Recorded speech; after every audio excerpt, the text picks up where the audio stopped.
황제 나폴레옹이라는 사람이 있습니다. 한 번쯤 다 들어보셨죠? 나폴레옹은 전쟁광입니다. 전쟁을 엄청 좋아해서 늘 전쟁을 치렀어요. 한 번은 이탈리아에 주둔한 이 오스트리아 군대가 있어서 오스트리아 군대와 싸워야 했어요. 알프스 산맥을 넘어야 하는 상황이 생깁니다.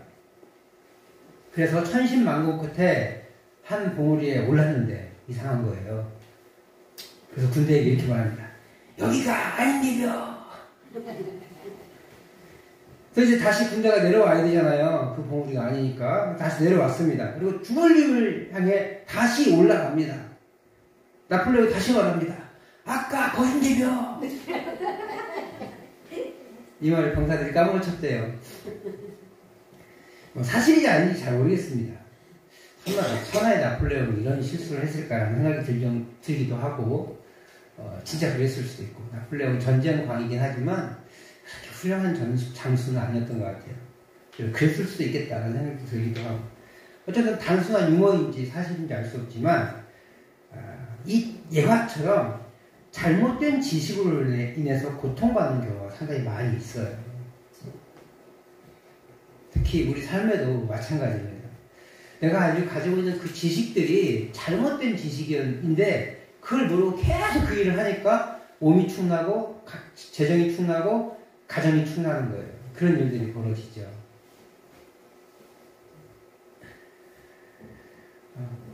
오늘 본문의 사울도 마찬가지였던 것 같아요. 이 사울이라는 사람은 어떤 인물이에요? 스데반 집사를 순교하게 만든 장본인입니다. 오늘 본문은요, 이 8장 1절과 바로 연결돼요. 사도행전 8장 1절은 사울은 그가 죽임당함을 마땅히 여기다가 라고 시작해요. 이게 무슨 말이에요? 7장에서 스데반 집사를 순교시키잖아요. 배우 조종자였거든요. 근데 그가 죽었어요. 이렇게 돌에 맞아 죽었거든요. 돌에 맞아 죽은 것을 마땅히 여겼다고 했어요. 그러면서 이제 박해가 가열차게 진행됩니다. 스데반이 마치 도화선 같았어요. 그러면서 이제 바울과 다른 유대교인들이 극렬하게 이제 박해를 시작하는 거예요. 그래서 어떻게 됐습니까? 사람들이 뿔뿔이 흩어지죠. 그래서 각자의 고향으로 돌아가고 또 예루살렘에서 복음을 전할 수 없으니까 사마리아로 유대로 다 이렇게 뿔뿔이 흩어지는 거예요. 그런데 놀랍게도 그것이 사도행전 1장 8절 말씀처럼 예루살렘과 온 유대와 사마리아와 땅끝까지 이르러 복음을 증거하리라 라는 말씀과 유사하게 진행되고 있다는 거예요. 오늘 9장은 이제 복음이 땅끝으로 가야 돼요. 8장까지는 어떤 일이 벌어져서 8장에서 유대와 사마리아의 복음이 증거되는 게 기록되어 있거든요. 그 다음에 땅끝으로 복음이 증거되어야 되는데 땅끝으로 복음을 준비하기 위한 이 준비 과정이에요. 대표적으로 누구예요? 사울이죠. 물론 그 이전에도 준비 과정이 있었어요. 그리고 10장에 가면 또 준비 과정, 고넬료 사건을 통해서 또 준비 과정이 생겨납니다. 그때는 이보고요. 복음이 이방인에게도 전해질 수 있구나, 사마리아에게도 전해질 수 있구나, 이런 과정들이 차근차근 생겨나는 거죠. 그리고 오늘 사도행전 이제 땅끝까지 복음을 증거하는 대표주자 바울을 준비하는 과정에 이제 그 바울이 자기가 즐겨 쓰는 이름이 사울이었을 때, 유대식 이름인 큰 자였을 때의 상황을, 그리고 그가 사명으로의 부르심의 과정을 오늘 본문은 보여주고 있습니다.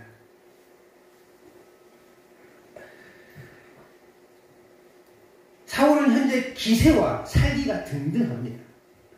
스데반을 쳐 죽였고요. 그다음에 예루살렘에 있는 모든 사람들을 쫓아냈어요. 물론 사도들은 쫓아내지 못했지만 대부분의 그리스도인들, 그 당시에는 그리스도인이라는 말은 없었지만요, 예수를 믿는 그 사람들을 다 이제 쫓아내거나 감옥에 가뒀어요. 그런데 문제는 이 지역에 흩어져 갔던 사람들이 자기 처소에 가서 복음을 증거한다는 소식이 들리는 거예요. 다메섹, 한 나라의 수도입니다. 그리고 교통이 요지입니다. 사람들이 거기서 많이 왔다 갔다 하게 됐고 사람들이 많이 몰려갈 텐데 그곳에 그리스도인이 있다는 소식을 들은 거예요. 기세가 오른 이 사울은 이제 그 사람들을 소환해 오려고 이 각각 회당에다가 편지를 쓴 걸 받은 거예요. 대제사장에게 회당, 다메섹의 회당이 어디에 있는데 그 회당에서 예수쟁이들을 잡아올 수 있도록 허락해 주십시오. 라고 공문을 요청하자 대제사장이 친히 다 써준 거예요. 어느 회당에 가면 뭐 이런 거예요. 구미교회 가서 이단 있으면 색출해오고 구미중앙교회 가서 이단 있으면 색출해오고 저기 성동교회 가서 이단 있으면 색출해와라. 뭐 이런 거죠. 그래서 이제 다메섹을 향해서 열심히 가는 거예요. 다메섹이 거의 다 도착했습니다. 그런데 갑자기 너무 강렬한 빛이 비치는 거예요.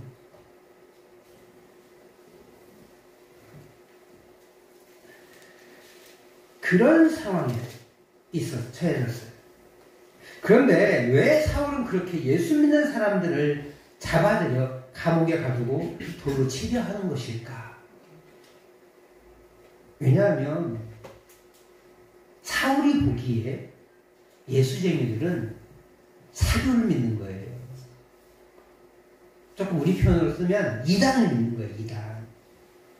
더 문제는 이 정통 유대교에서 벗어난 이단인데 이 이단이 기독교의 그 유대교인들을 너무 많이 가져가는 거예요. 그래서 열심을 내어서 이단을 척결하려고 했던 것이에요. 우리가 다 이단에 뭐 이렇게 이단을 척결하려고 애쓰고 막 힘쓰고 이런 사람들은 아니지만 최소한 이단의 교리에 빠지지 않도록 주의하려고 노력은 하잖아요. 근데 간혹 정말 이단을 열심히 척결하는 사람들이 있어요.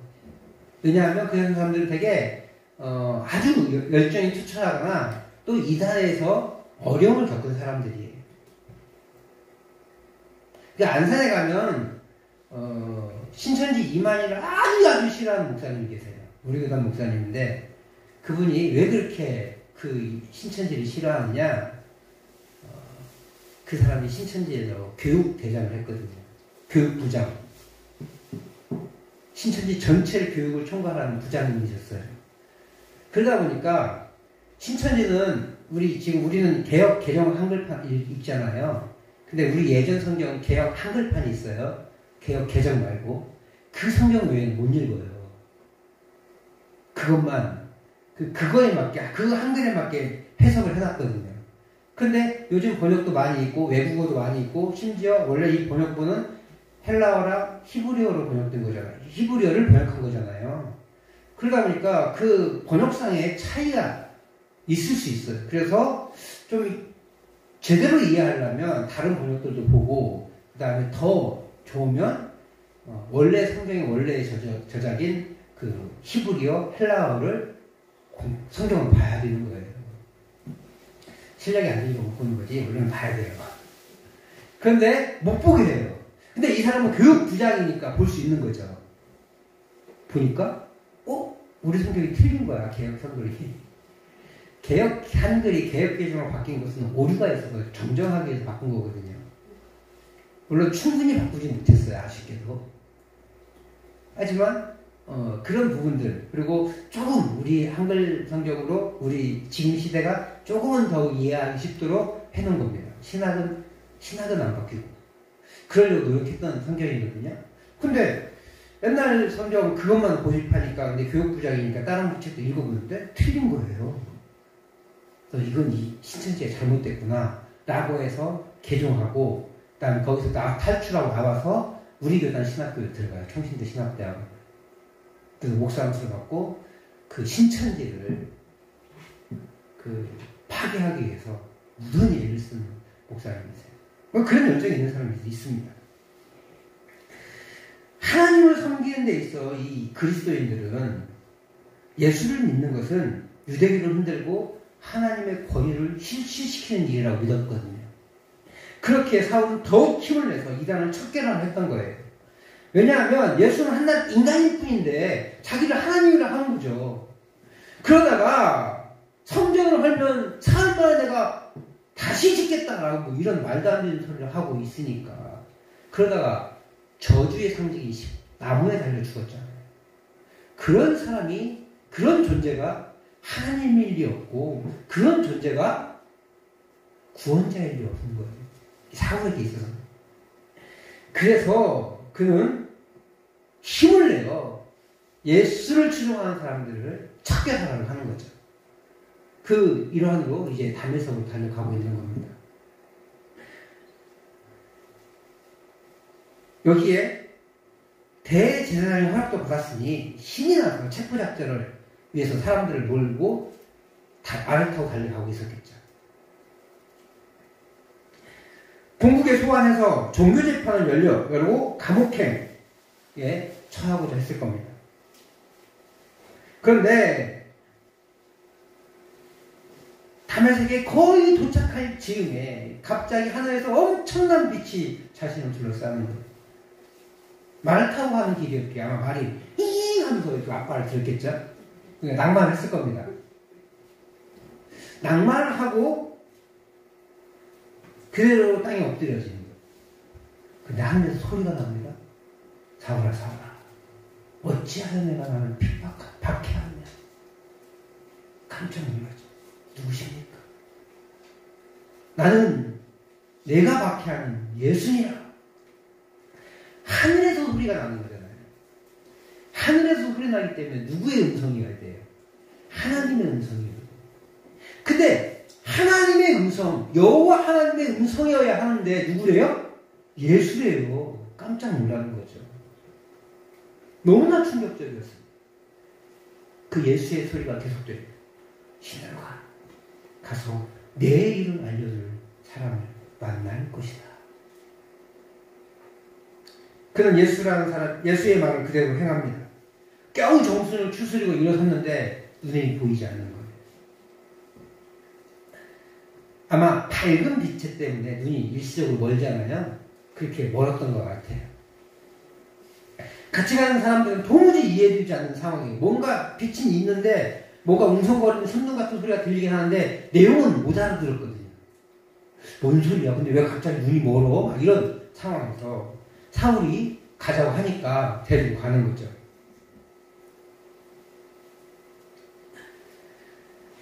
이해되지 않았지만 일단 보지 못하는 사람을 데리고 다메섹으로 갔습니다. 이해되지 않는 사울의 행동이 계속 되었지만 그들도 어쩔 수 없이 함께하게 된 것이죠. 시내에 도착해서 한 집에 머물게 된 사울. 아직도 충격에 사로잡혀서 예수가 보낸 사람을 기다리는 3일 동안 한 끼도 먹지 못합니다. 아니, 물 한 모금 마시지 못합니다. 완전 금식을 하고 있는 거예요. 보통 3일 정도 금식하면 물을 먹잖아요. 완전 금식을 하고 있는 거죠. 물 한 모금 마시지 못하고. 그가 받은 충격이 얼마나 컸는지를 보여줘요. 근데 금식해보자 이게 아니라요. 입맛이 싹 사라진 거예요. 밥맛이 사라졌을 뿐만 아니라 물맛이 힘조차 없어진 거예요. 그 정도로 큰 충격을 받았습니다. 자신의 지금까지 모든 행동이 하나님을 반역하였다는 것이 너무나도 큰 충격이었어요. 다시 말하지만 하늘에서 나는 소리는 하나님의 소리예요. 그 하나님이 누구래요? 예수래요. 예수. 자기가 그토록 핍박했던. 그러면서 그는 자신을 돌아보고 그동안 그가 배웠던 메시아에 대한 많은 예언들을 생각해 봤을 거예요. 메시아는 이런 분일 텐데, 메시아는 이런 분일 텐데, 도저히 자기가 생각하기에 메시아는 예수가 아닐 텐데, 근데 그분이 예수 메시아시라고? 라고 하는 고민에 빠졌을 겁니다. 그리고 그 예수가 자신이 믿고 따랐던 대제사장들과 다른 종교 지도자들이 죽였던 그 예수가 바로 메시아임을 인정하지 않을 수 없었습니다. 사울이 믿었던 모든 지식들이 새로운 진리에 의해 대체된 거예요.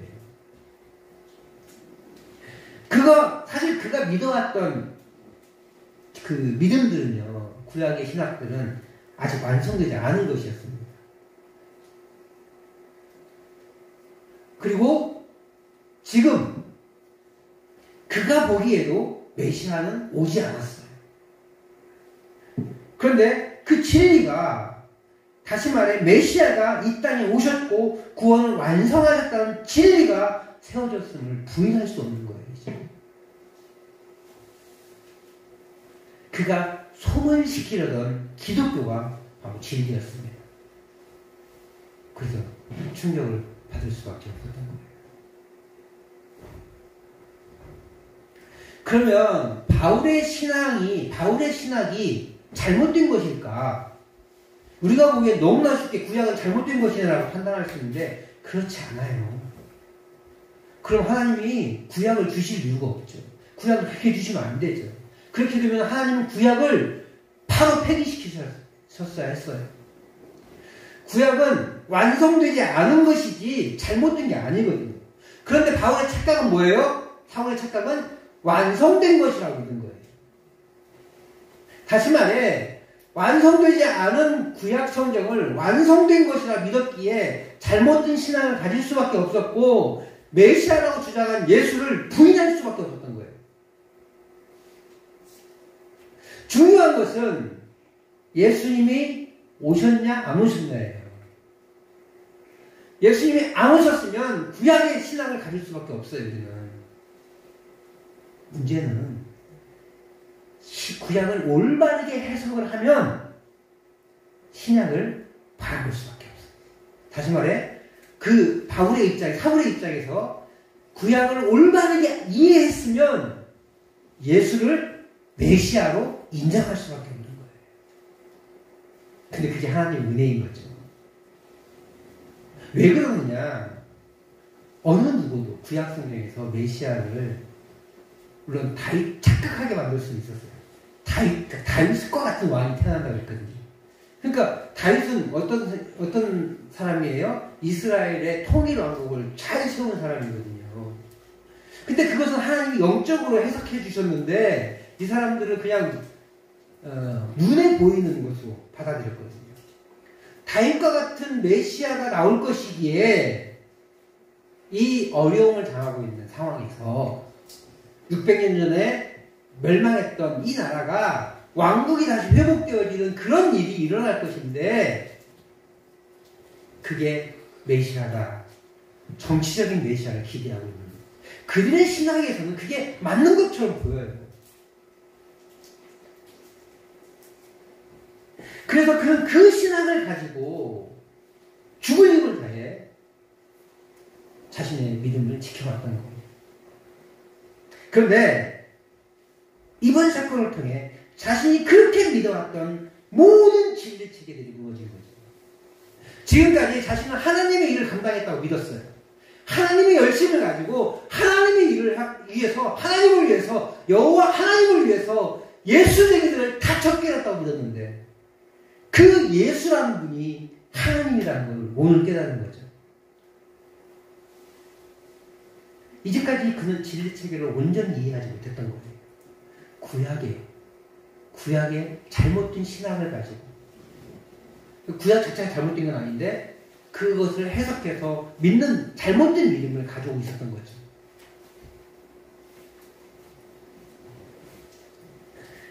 다시 말해 사울은 구약의 진리가 예수님에 의해서 완성되었다는 것을 이해하지 못했다는 거예요. 그렇게 주장하는 자들을 잡아 처형하려고 사력을 다했어요. 그런데 그것이 무너진 거죠. 자신의 신앙이 무너진 거예요. 아나니아를 기다리는 사흘 동안 그는 철저히 자신의 이전의 삶을 되돌아볼 수밖에 없었을 것입니다. 그리고 하나님의 새로운 진리, 완성된 진리를 이해하기 시작했습니다. 이제까지는 자기의 일을 한 거예요. 자신은 하나님의 일이라고 생각했는데 이제껏 자신의 착각으로 하나님을 오해하고 하나님의 역사하심을 오해하고 자기가 믿던 대로 자기가 생각한 대로 그렇게 열심히 살았던 거죠. 자기의 열심을 하나님을 위한 열심, 하나님의 일이라고 착각한 거예요. 다시 말해 물론 과거에는 이런 행동이 하나님의 일이었습니다. 그러나 지금 사울이 반대하고 있는 것은 하나님을 반대하는 일이 되어버린 거예요. 그가 그 시대의 변화를 깨닫지 못했기, 과거의 것을 계속해서 고집하고 있기에 그렇게 될 수밖에 없었던 거예요. 지금까지 알지 못하여서 하나님이 아닌 사탄을 위해 일하고 있었던 거예요. 그는 이 아나니아를 기다리는 사흘 동안 철저히 그것을 깨달았습니다. 그래서 이후의 삶은 철저히 예수님을 위해 사는 사람이 된 것이죠. 사랑하는 성도 여러분, 우리는 무엇을 위해 달려갑니까? 사람의 일입니까? 아니면 하나님의 일입니까? 그리고 그것은 진리이신 그리스도의 말씀에 어떻게 부합합니까? 자신이 부합하다고 믿고 자신의 이성과 판단력으로만 살고 있지는 않습니까? 내가 지금까지 살아왔던 그것이 옳다고 믿고 새로운 도전들, 새롭게 주시는 하나님의 은혜들을 그것을 거부하면서 지금 내가 이제까지 살아왔던 그 방식대로만 살아가려고 하고 있지는 않습니까? 우리는 날마다 완성된 하나님의 계시인 이 성경을 통해 우리의 삶을 점검해야 돼요. 이런 말이 있어요. 좀 어려운 말이긴 한데, 개혁된 교회는 계속 개혁되어야 한다. 우리는요, 개혁교회를 추구해요. 왜냐하면 가톨릭이라는 잘못된 신앙을 가지고 있는 교회에서 나왔거든요. 개혁했거든요. 우리는 하나님의 말씀에 의해서 종교를 개혁했어요. 그래서 우리는 개혁신앙이라는 신앙을 가지고 있어요. 그런데 이 개혁된 종교는, 교회는 계속해서 하나님의 말씀에 의해서 개혁되어야 한다는 거예요.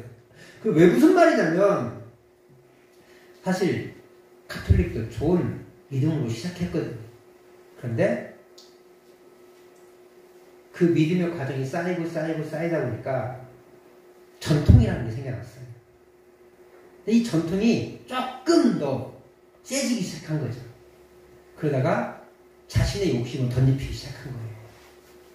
예를 들어서 성당이죠. 성당을 멋지게 짓고 싶은데 돈이 모자라요. 그래서 뭘 파느냐? 인두스를 팔아요. 야, 세금 하는 사람당, 세례 받는 사람 한 사람당 돈 내. 그것도 모자라요. 야, 조상들 있지, 니네 조상들. 조상들은 다 지금 연옥이라는 곳에 가 있는데 네가 돈 100만 원을 하면 조상들이 연옥행이 10만 년 감소된다. 뭐 이런 거예요.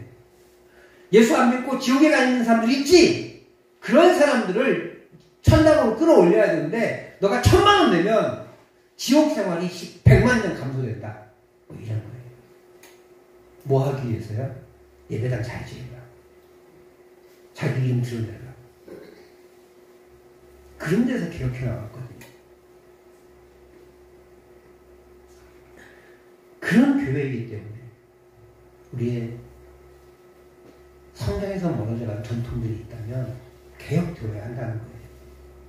혹 우리가 지금까지 성경을 충분하게 이해하지 못한 부분이 있거든요. 지금도 못한 부분들이 더 많은 연구를 통해서 올바르게